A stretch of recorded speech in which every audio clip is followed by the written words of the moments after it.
بسم الله الرحمن الرحيم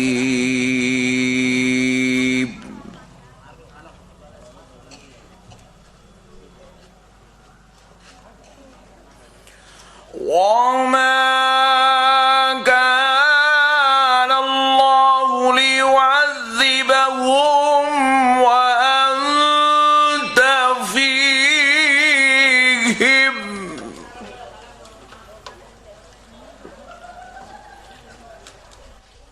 وقال الله تبارك وتعالى في القرآن المجيد والفرقان الحميد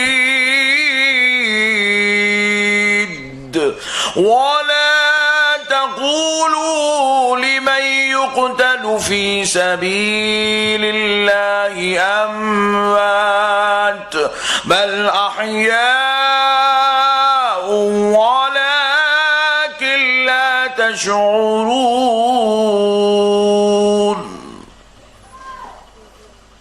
صدق الله المولانا العظيم وبلغنا رسوله النبي الكريم کی الفت کا فیضان ہے سے عظمت مصطفیٰ و فیضان اولیاء اللہ کی اس مقدس اور مبارک مجلس میں ہم سب کو شرکت کی سعادت اور توفیق نصیب ہوئی ہے۔ اس پر ہم اللہ تبارک و تعالیٰ کا جتنا بھی شکر بجا لائیں کم ہے کہ پروردگار نے ایسی مبارک سعادت اور توفیق سے ہمیں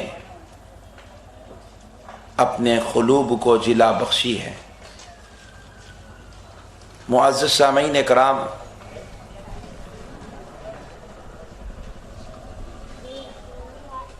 آپ اور ہم بڑے خوش نصیب ہیں کہ ہمیں اپنے آقا کا میلاد منانے اور اللہ کے محبوب بندوں اولیاء اللہ کے مقام و عظمت کو سمجھنے اور ان کے فیضان کے تذکرے کرنے کی سعادت نصیب ہوئی ہے۔ قربان جائیے پیارے بزرگوں اور دوستو، اللہ رب العزت نے ہمیں ایسے نبی کی امت میں پیدا فرمایا کہ اللہ رب العزت نے ان کی ذات اقدس کو کائنات کی ہر شے کے لیے رحمت بنا کر نازل فرمایا۔ حد تو یہ ہے کہ اس ذات کریمہ سے جن جن چیزوں کو بھی نسبت ہوتی گئی وہ چیزیں بھی عظمت والی ہوتی چلی گئی۔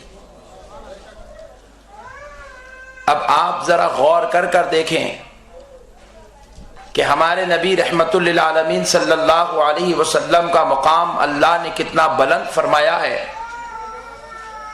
کہ ہر انسان دنیا میں آتا ہے، آنے کے بعد اس میں قابلیت آتی ہے، خوب محنتوں مشقتوں کرنے کے بعد ایک معیار کو پہنچتا ہے، اور اس معیار پر پہنچ کر جب اپنی قابلیت کو منواتا ہے تو تب اس کے اندر کچھ صلاحیتیں نکھر کر آتی ہیں، اس کا مقام بنتا ہے، اس کے چرچے ہوتے ہیں، اس کے تذکرے ہوتے ہیں، اس کی تعریف ہوتی ہے۔ اور بعض لوگ مانتے مانتے اس کی صلاحیتوں کو قبول کرتے ہیں اور بعض تو اس کی صلاحیت کو قبول بھی نہیں کرتے، اس قابل انسان کی قابلیت کو قبول نہیں کرتے۔ لیکن قربان جائے ہمارے پیارے آقا رحمت للعالمین صلی اللہ علیہ وسلم کے مقام پر اللہ رب العزت نے ہمارے نبی کو وہ مقام عطا فرمایا کہ آپ دنیا میں تشریف بعد میں لائے، لیکن آپ کی عظمت کے چرچے پہلے ہوا کرتے تھے۔ بعد کا چرچا ہونا تو عقلی تقاضا ہے، قبول کیا جائے گا۔ نبی آ رہے ہیں، معجزہ دکھائے گے، امت بات مان لے گی۔ نبی بن کر تشریف لا رہے ہیں، امت آپ کی عظمت کو قبول کر لے گی، کفار بھی آپ کی عظمت کو قبول کر لیں گے، غیر بھی آپ کی عظمت کو قبول کر لیں گے۔ یہ بات تو سمجھ میں آتی ہے، لیکن ذرا غور کر کر دیکھیے ہمارے نبی کا مقام اتنا بلند ہے کہ ابھی ہمارے آقا آمنہ کے لال عبداللہ کے دلارے مکے کی زمین پر پیدا نہیں ہوئے ہیں۔ آپ سے پہلے عیسیٰ علیہ السلام اپنی امت میں آپ کا چرچا فرما رہے ہیں، حضرت موسیٰ اپنی امت میں آپ کا چرچا فرما فرما رہے ہیں، حضرت ابراہیم اپنے زمانے میں چرچا کر رہے ہیں، حضرت اسماعیل اپنے زمانے میں آپ کا ذکر کر رہے ہیں، حضرت نوح اپنے زمانے میں ذکر کر رہے ہیں، حضرت آدم اپنے زمانے میں ذکر کر رہے ہیں، تو پتہ کیا چلا؟ اللہ نے مصطفیٰ کو وہ مقام عطا فرمایا۔ انبیاء تو بہت آئے لیکن ہر نبی کا کام تھا کہ وہ اپنی رسالت کا تذکرہ کرے، تو مصطفیٰ کی عظمت کا بھی تذکرہ کرے، مصطفیٰ کے مقام کا بھی ذکر کرے، مصطفیٰ کی رفعتوں کا ذکر کرے، مصطفیٰ کے درجات کا ذکر کرے، مصطفیٰ کی شان کا ذکر کرے۔ اور ذکر کرنا اس بات کی دلیل تھی اللہ اس نبیوں کے مسئلوں کو حل فرما دیتا تھا۔ قربان جائیے پیارے بزرگ اور دوستو، ہمارے نبی کا مقام بہت ہی زیادہ بلند و بالا ہے۔ اب ذرا آئیے ذرا ان کی بلندیوں پر تذکرہ تک روشنی ڈالنے کی سعادت حاصل کرتے ہیں۔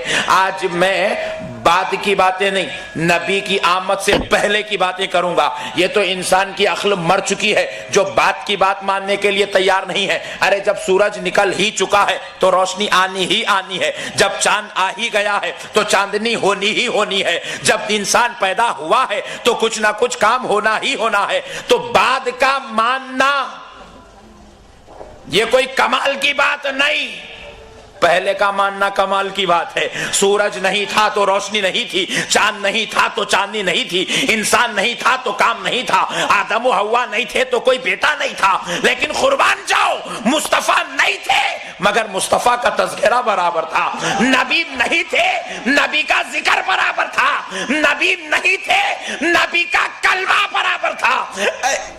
اے نبی کے غلاموں، اپنی قسمتوں پہ قربان جاؤ کہ ہمارا مقام دیکھو کتنا بلند ہے، ہماری عظمتیں کتنی بلند ہے، ہماری شان کتنی بلند ہے۔ دیکھو ہم نبیوں کا کلمہ نہیں پڑھتے، ہم مصطفیٰ کا کلمہ پڑھتے ہیں۔ ہمارا کلمہ ہے لا الہ الا اللہ محمد الرسول اللہ۔ حضرت موسیٰ کی امت ان کا کلمہ پڑھتی تھی، حضرت عیسیٰ کی امت ان کا کلمہ پڑھتی تھی، حضرت یحییٰ کی امت نبی کا کلمہ یحییٰ کا کلمہ پڑھتی تھی، حضرت آدم کی امت حضرت آدم کا کلمہ پڑھتی تھی، مگر ہمارے نبی کا مقام دیکھو، صرف ہم اپنے نبی کا کلمہ نہیں پڑھتے بلکہ آدم تا عیسیٰ سارے انبیاء مصطفیٰ کا کلمہ پڑھ رہے ہیں، مصطفیٰ کا کلمہ پڑھ رہے ہیں۔ نبی بعد میں آئے، لا الہ الا اللہ محمد رسول اللہ پہلے چل رہا ہے۔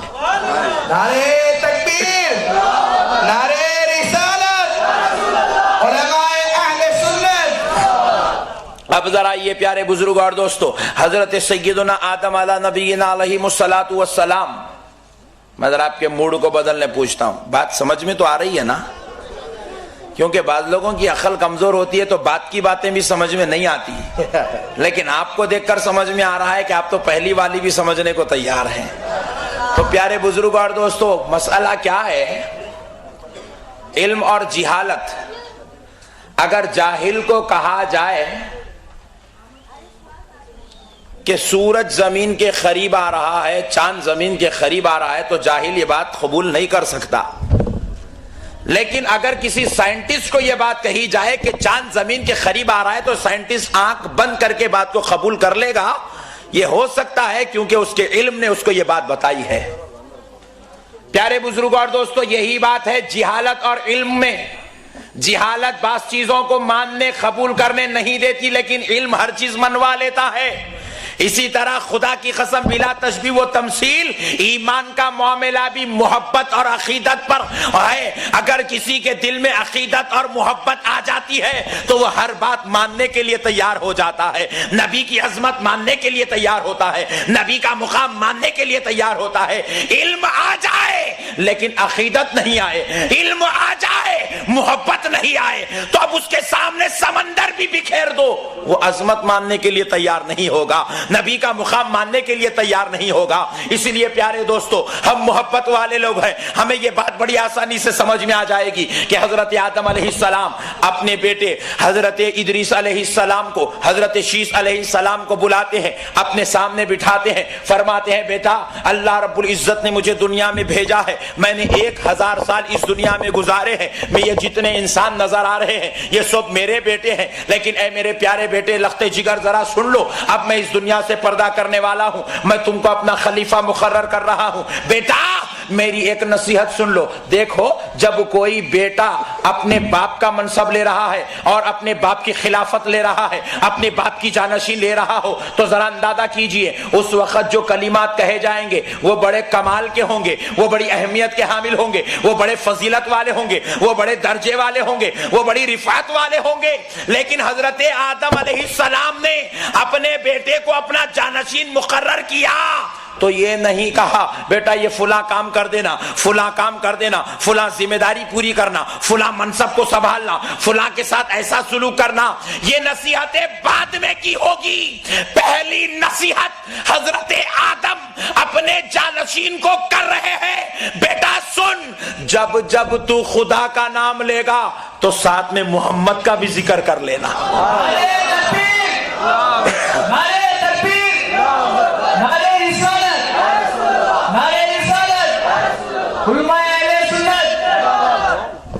قربان جاؤ پیارے بزرگوں اور دوستو, حضرت آدم علیہ السلام نے اپنے بیٹے کو نصیحت فرمائی کہ بیٹا جب جب تم خدا کا ذکر کرو گے تو ساتھ میں پیارے محمد کا بھی ذکر کر لینا.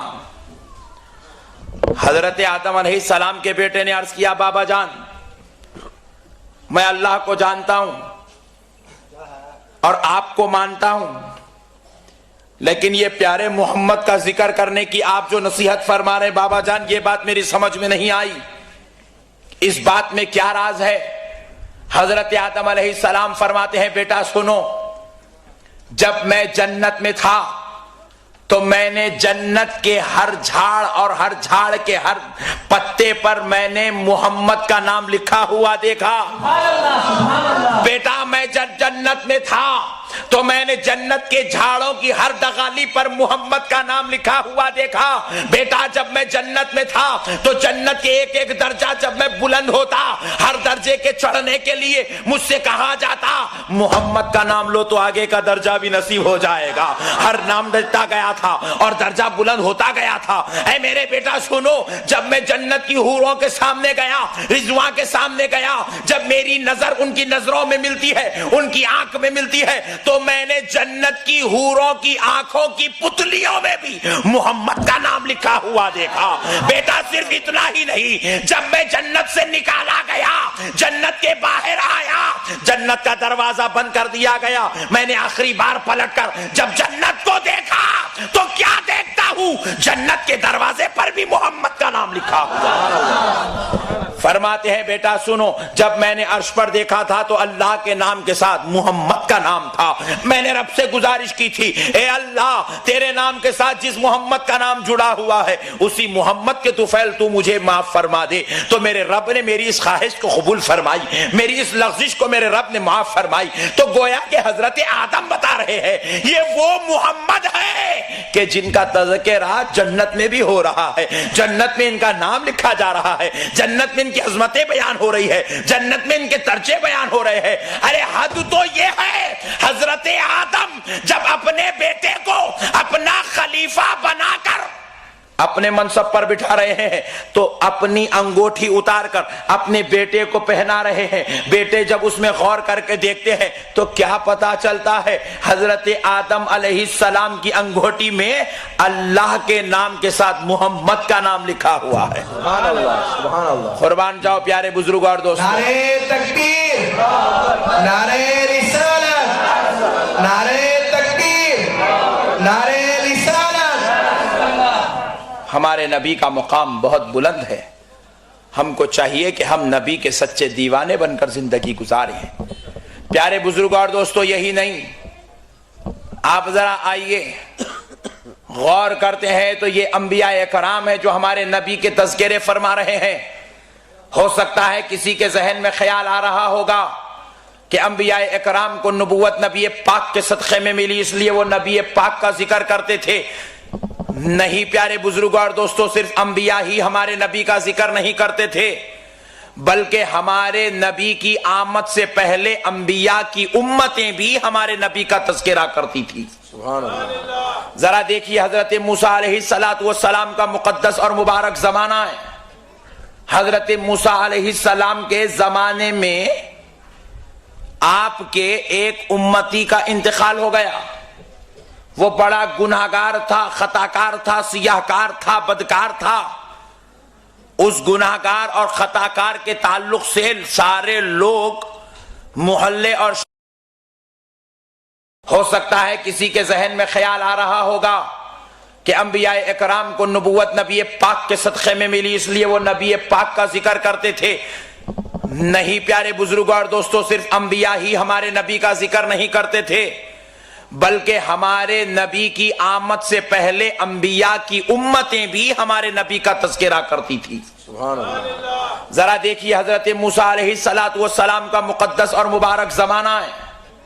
حضرت موسیٰ علیہ السلام کے زمانے میں آپ کے ایک امتی کا انتقال ہو گیا، وہ بڑا گناہگار تھا، خطاکار تھا، سیاہکار تھا، بدکار تھا.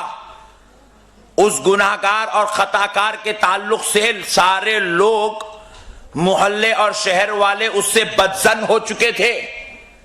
اور جب وہ وفات ہو گیا، جب وہ مر چکا، تو ساروں نے اعلان کر دیا تھا کہ کوئی اس کے جنازے میں نہیں جائے گا، کوئی اس کو دفن نہیں کرے گا، کوئی اس کو کفن نہیں پہنائے گا، بس اس کی لاش کو سڑنے کے لیے چھوڑ دیا جائے، کیونکہ یہ ہم پر بڑے ظلم و زیادتی کیا کرتا تھا.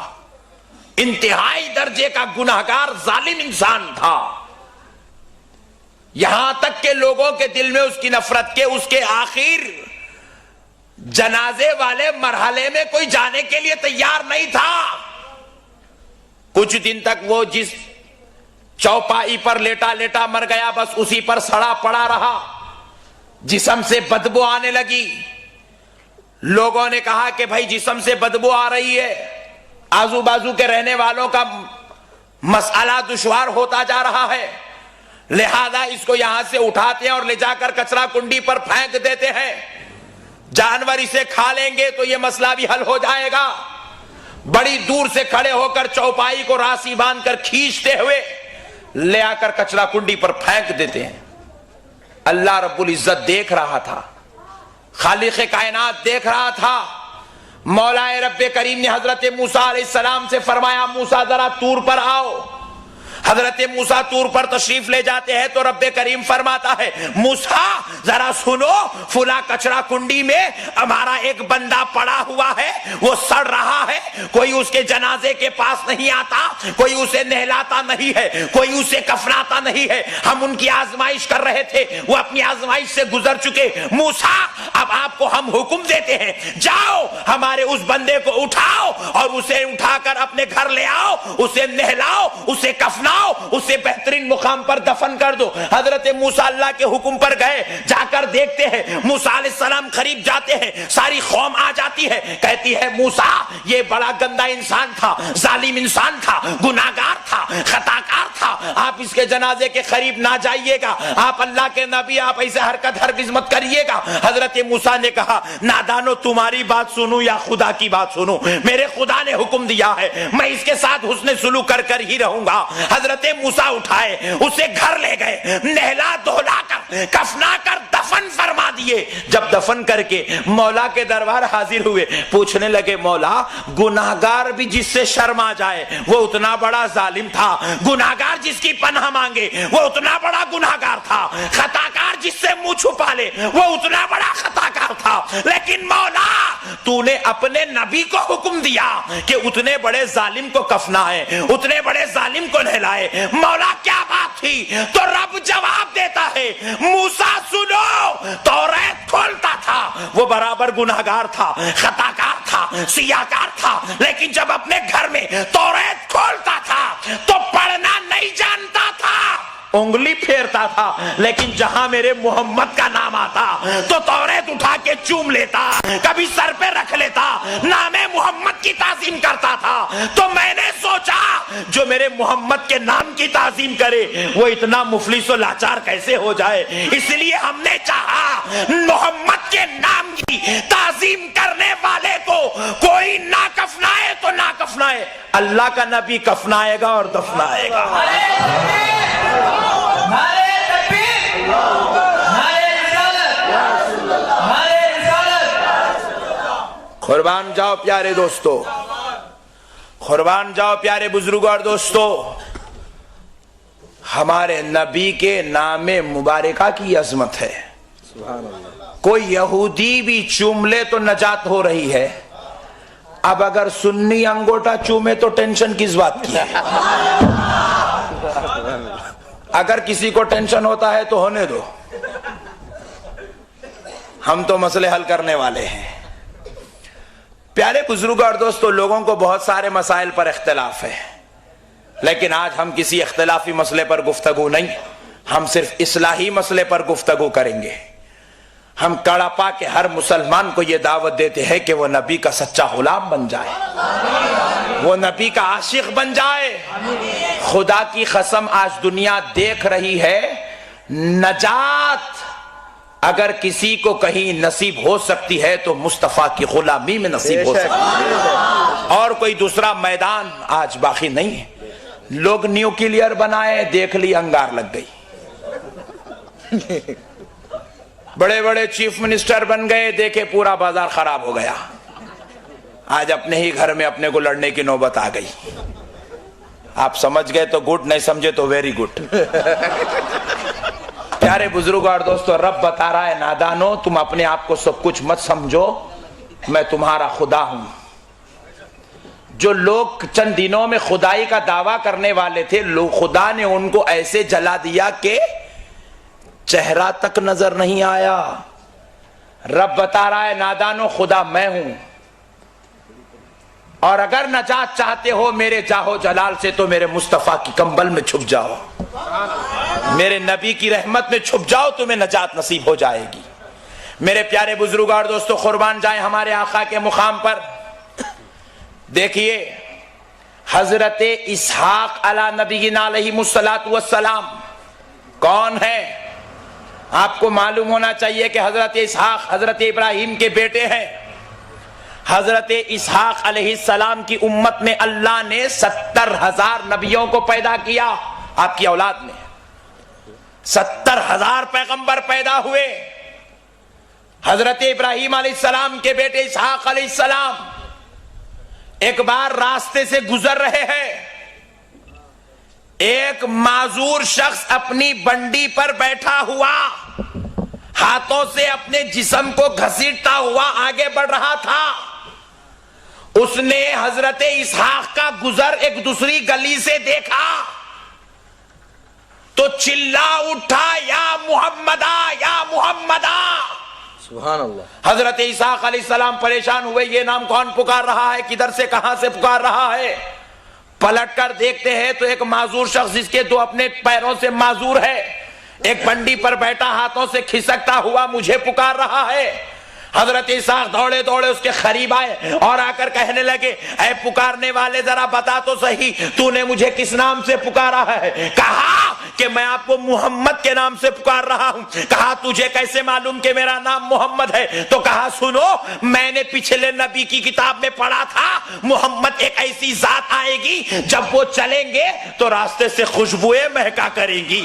قیامت کے قریب ایک ایسی ذات آئے گی جب وہ چلیں گے تو ان کے چلنے پر ابر ان کا سایہ کرے گا. وہ جب راستے سے گزریں گے تو سارے راستے مہک اٹھیں گے. میں تم کو دیکھ رہا تھا، راستہ مہک رہا تھا تو مجھے یاد آیا، ہو سکتا ہے کہ وہ محمد تم ہی ہو. حضرت اسحاق نے کہا سن سن، میں محمد نہیں ہوں. ہاں، کاش اگر میرا رب مجھے محمد کے گھوڑے کی نال بنا کے پیدا کرتا تو بہتر ہوتا.